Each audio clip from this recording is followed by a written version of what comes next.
आज की breaking news, Ukraine में रूस का जबरदस्त अटैक हुआ है, उससे जुड़ी हुई। हमले में यूक्रेनी फोर्स को नुकसान हुआ है। हमले में मारे गए 1450 सैनिक। 24 घंटे में 1450 सैनिक खत्म हो गए हैं। ये अभी की सबसे बड़ी और अहम जानकारी। तो बीती रात व्लादिमीर पुतिन भारत दौरे से वापस मॉस्को पहुंचे और यूक्रेन पर रूस का भीषण हमला शुरू हो गया। रूस ने यूक्रेन पर हमलों के सारे रिकॉर्ड ध्वस्त कर दिए। रूसी सेना ने इस्कंदर और किंजल मिसाइलों से हमला किया। बीती रात पुतिन का प्रमुख टारगेट यूक्रेन के ऊर्जा संयंत्र थे। दरअसल पुतिन के भारत दौरे के दौरान जेलेंस्की ने रूसी शहरों पर ड्रोन और अपनी स्वदेशी मिसाइलों से अटैक किया। अब रूस के हमले इसी का प्रतिशोध माना जा रहा है। और सिर्फ इतना ही नहीं, इसके साथ ही रूसी राष्ट्रपति ने स्पष्ट कर दिया है कि अगर जेलेंस्की ने जल्द सरेंडर नहीं किया तो वो पूरे यूक्रेन को शमशान बना देंगे।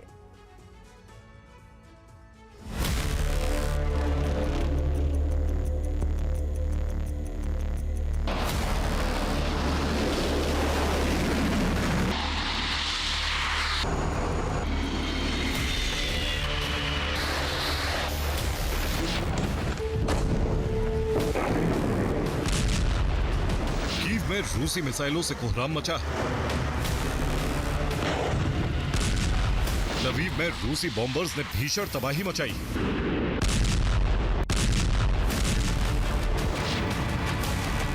क्रीवी रीह पर ड्रोन हमलों से थर्मल पावर प्लांट बर्बाद हो गए।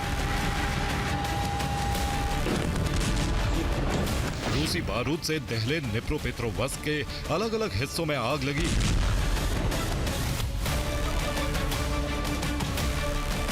शहर अलग है, हमले में इस्तेमाल हथियार अलग है, लेकिन नतीजा लगभग एक जैसा है।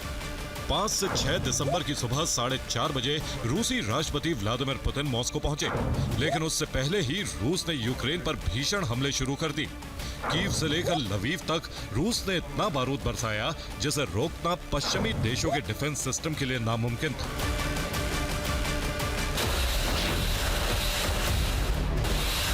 रूस ने बीती रात 1:30 पर हमलों की शुरुआत की, जो सुबह 5 बजे तक जारी रहा।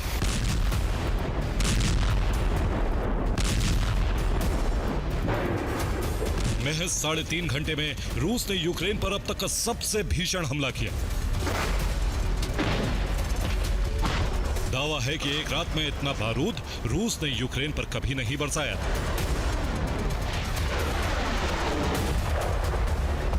रूस ने यूक्रेन के करीब 10 शहरों को टारगेट किया। लवीव, इवानो-फ्रैंकिवस्क, खमेलनित्स्की, ज्यातोमिर, कीव, पोल्टावा, चेरनीहिव, निप्रोपेट्रोवस्क, खेरसोन और यूक्रेन के गृह राज्य क्रीवी रीह पर हमले किए गए हैं। यूक्रेन पर हमले के लिए रूस ने Kinjal, KH-101, Iskander, KH-31, KH-22 और जिरकॉन मिसाइलों का इस्तेमाल किया। यूक्रेन के अलग अलग शहरों पर करीब 40 मिसाइलें दागी, साथ ही 500 से ज्यादा ड्रोन हमले किए गए। दरअसल पुतिन की भारत यात्रा के दौरान यूक्रेन ने रूसी शहरों पर मिसाइल और ड्रोन से बड़े हमले किए थे।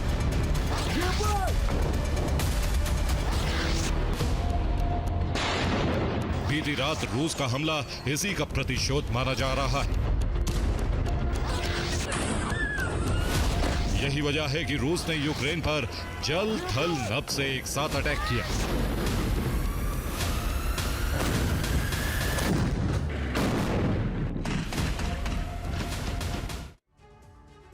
रूस ने यूक्रेन पर जल, थल, नभ से हमले किए। इसके लिए पूर्वी रूस में मौजूद आमूर के उक्राइनका एयरबेस से 4 Tu-95 बॉम्बर को पश्चिमी रूस लाया गया। इसके अलावा रियाजान में मौजूद दाइलेव एयरबेस से भी 3 Tu-95 बॉम्बर्स ने भी उड़ान भरी। ये सभी बॉम्बर्स सारातोव में मौजूद इगिल्स एयरबेस पर लैंड हुए, जहां पहले से 2 Tu-95 बॉम्बर मौजूद थे। इसके बाद इन बॉम्बर्स पर KH-101 मिसाइल लोड की गई। इन सभी बॉम्बर्स ने रियाजान और तांबोव में मौजूद MiG-31 फाइटर जेट्स के साथ मिलकर यूक्रेन के अलग अलग शहरों में बमबारी की। इसके अलावा रूस ने क्रीमिया, कुर्स्क, ब्रियांस्क और रोस्टोव में इस्कंदर मिसाइलें वहां से दागी गई और इन मिसाइलों का टारगेट कीव और ओडेसा थे।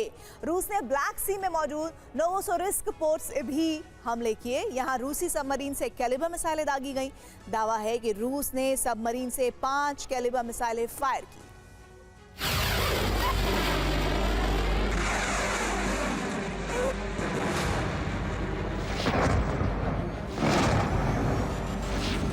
रूस का प्राइमरी टारगेट कीव था। यहाँ पुतिन की सेना ने इस्कंदर मिसाइल से हमला किया।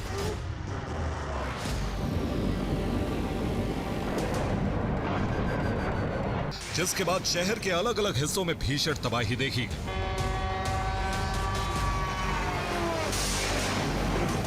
रूसी हमलों से बचने के लिए कीव के लोगों ने अंडरग्राउंड मेट्रो में शरण ली। पूरी रात हजारों लोग यहां छिपे रहे।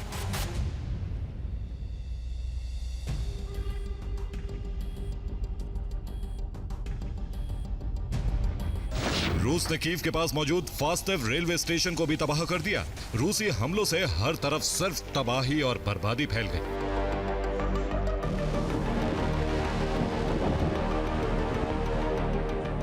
रूस ने खेरसोन पर भी ड्रोन से हमला किया। रूस का टारगेट थर्मल पावर प्लांट था। हमले में प्लांट को काफी नुकसान पहुंचा है। रूस ने नेप्रो में मौजूद थर्मल पावर प्लांट को भी तबाह कर दिया। ज़ेलेंस्की के गृहनगर क्रीवी रीह पर भी हमले किए गए। यहां भी रूस ने थर्मल पावर प्लांट को टारगेट किया। दरअसल बीती रात यूक्रेन पर हमलों में पुतिन का प्रमुख लक्ष्य नागरिक इंफ्रास्ट्रक्चर और एनर्जी ठिकाने थे, ताकि सर्दियों में अंधेरे और ठंड के बीच यूक्रेनी नागरिकों का जीवन मुश्किल किया जा सके।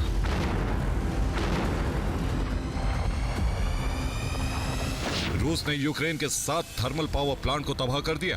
ये plant Kyiv, Dnipro, Chernihiv, Kherson, Kryvyi Rih में मौजूद थे। प्लांट तबाह होने से 50,000 से ज्यादा लोग प्रभावित हुए हैं। कई इलाकों में गैस, गर्म पानी और बिजली की सप्लाई पूरी तरह से ठप हो गई है।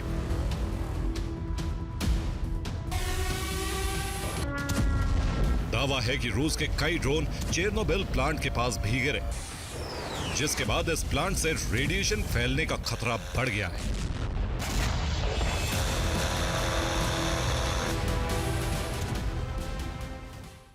चेरनोबिल प्लांट के क्षतिग्रस्त रिएक्टर पर डोम बना है, जिसे NSC यानी न्यू सेफ कन्फाइनमेंट कहा जाता है। इसे एक अंदरूनी संरचना के ऊपर बनाया गया है, जिसके नीचे साल 1986 में नष्ट हुए रिएक्टर 4 का कचरा मौजूद है। इस अंदरूनी ढांचे को साल 1986 में बनाया गया था। इस कंक्रीट और स्टील के जरिए से बनाया गया। इसका निर्माण रेडिएशन रोकने के लिए किया गया था। इसके बाद साल 2019 में इसी पुराने निर्माण के ऊपर नया डोम बनाया गया। इस डोम को पूरी तरह से स्टील से बनाया गया। फरवरी 2025 में इसी डोम से रूसी ड्रोन बनाया गया था। ड्रोन से डोम को नुकसान होने का दावा किया गया था। अब दावा किया जा रहा है कि डोम ने काम करना बंद कर दिया गया है और इसी से यहां रेडिएशन फैलने का डर बढ़ गया है। हालांकि फिलहाल रेडिएशन का स्तर नहीं बढ़ा है।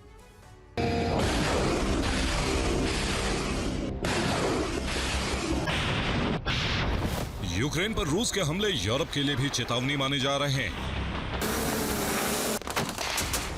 खासकर उन देशों के लिए जो यूक्रेन सीमा से सटे।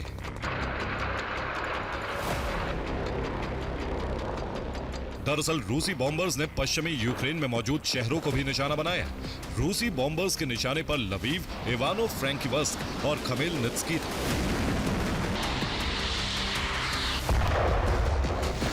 इन तीनों शहरों में सबसे ज्यादा हमले लवीव पर किए गए, जिसकी वजह लवीव का पोलैंड के पूर्वी बॉर्डर से सटा होना माना जा रहा है।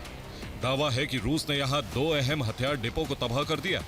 इन हथियार डिपो में पश्चिमी देशों से मिले हथियार मौजूद थे।